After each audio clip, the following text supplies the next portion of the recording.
Be mindful of these spiritual practitioners that you see online who travel around and go to these countries outside of the United States, having ceremonies, receiving initiations, and getting all of these statues. And then they come online and say that they're selling the items or giving the items away. And they'll tell you this excuse like, oh, I'm just not energetically connected to these items no more. Or, oh, these items have served all the purpose that they need to serve for me on my spiritual journey. And I would just like to pass them along to somebody else on their spiritual journey that I know can be helped by these items. They're lying to you and they're setting your ass up. They are selling you spirits that they cannot, number one, control, number two, contain, or number three, really not supposed to have. And they're selling it to you to get it off their back.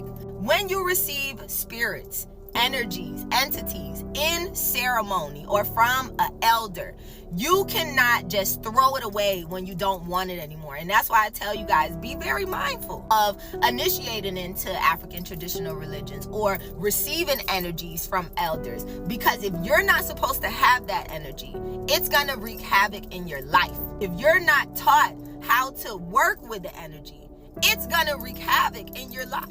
Some get the spirits assigned to different body parts. Some of them get the spirits placed in their head.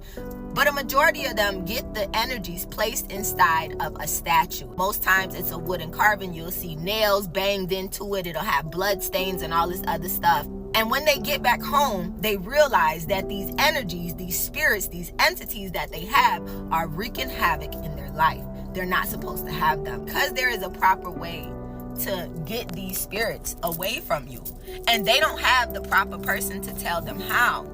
They end up being stuck with these energies, and the only way that they can remove it from their life without the proper removal technique, they then have to give it to somebody who wants it. They can't force you to take it, but they can make it sound extremely appeasing. And because they're already on demon time, instead of just coming online and saying, hey, who wants this? You can have it freely. They come on and they try to sell it to you because they're money hungry and they're nasty. So not only are they giving you something that they don't want, but they're taking your money at the same time. That's why it's very important to be mindful. There are proper ways to remove these spiritual pacts, and it has to be done through divination. That's why when you have elders, they'll say to you, if you don't want this no more, whether it's your Alekis that they bless, whether it's an energy that they've given you in the Sopera, whether it's an energy that they've given you assigned to a statue, they're going to say to you, when you don't want this anymore, bring this back to me.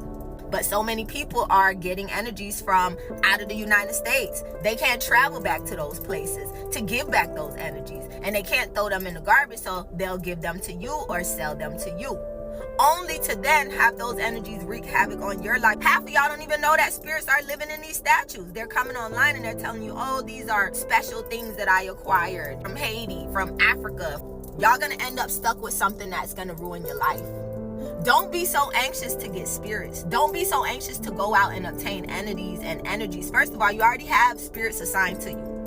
You have a spirit court. A lot of y'all have mortals that walk with you. And when I say mortals, I don't mean the ones that are hindering you. I mean the mortals that are actually helping you, that are helping you with your self-confidence, that are helping you with business ideas, that are helping you with your anger or to control your spending. You know, because a lot of us have ancestral mortals that passed and want to continue to help their own lineage, so they come to the new generations and they walk with you to guard you and to guide you. You have the Most High, and the Most High has assigned a numerous amount of angels at your beck and call that you can call on and ask for assistance. You do not have to run out and make these spiritual pacts, because in hindsight, some of y'all are going to these places and you are making spiritual pacts with demons and you don't even know it. Secondly, a lot of you don't even really know that you're walking straight into the lion's den. What do I mean by that?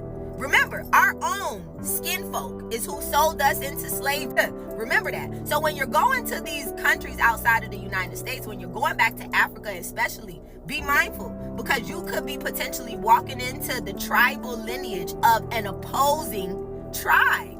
You could be walking into a tribal lineage where your bloodline is the opposing tribe, where your ancestors many years ago sold their ancestors into slavery. And when you come and they do divination, that's one of the questions they ask, and they find out that you're the ops. And then what do? they fuck you up. They start to put all type of shit in you. They start to assign spirits to you that you're not supposed to have. Next thing you know, you get home to the States, you're going crazy, you're in spiritual psychosis, you can't sleep at night, or even worse, you end up dead.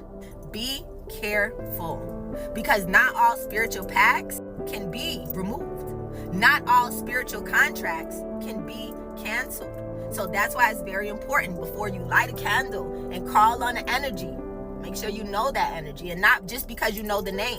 There are proper ways to relieve yourself of these energies, but you have to be with the proper practitioner, the proper elder, to know these ways.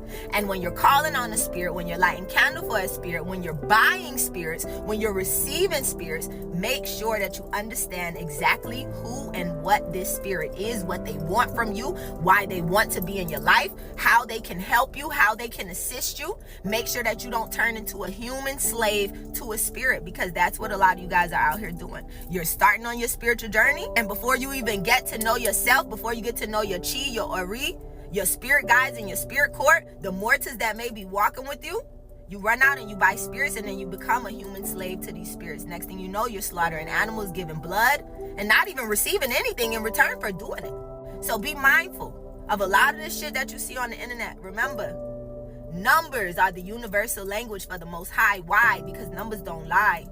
But words are tricky. Words are the stomping ground of the forces of chaos. They use those words to hinder you. They use those words to confuse you. This is your Holy Trinity. These two good eyes and this one good eye up here. Be safe out here, y'all.